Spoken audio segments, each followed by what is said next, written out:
ભાવનગર શહેરના યુનિવર્સિટીના Atal auditorium hall ખાતે સમસ્ત બ્રહ્મ સમાજ દ્વારા તેજસ્વી તારલાઓના ઇનામ વિતરણ કાર્યક્રમનું આયોજન કર્યું હતું। ભાવનગર યુનિવર્સિટીના અટલ ઓડિટોરિયમ હોલ ખાતે સમસ્ત બ્રહ્મ સમાજ દ્વારા યોજાયેલા તેજસ્વી તારલાઓના ઇનામ વિતરણ કાર્યક્રમમાં સમાજના કેટલાક તેજસ્વી વિદ્યાર્થીઓને ઇનામ આપીને પ્રોત્સાહિત કરવામાં આવ્યા હતા।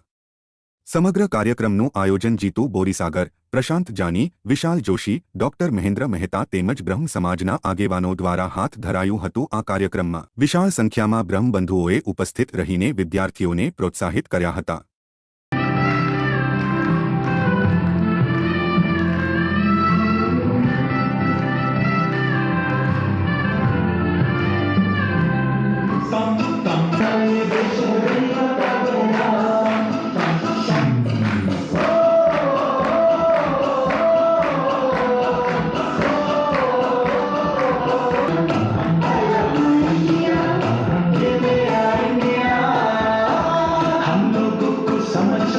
समझो दिल भर जानी, जितना भी तुम समझोगे उतनी होगी हैरानी।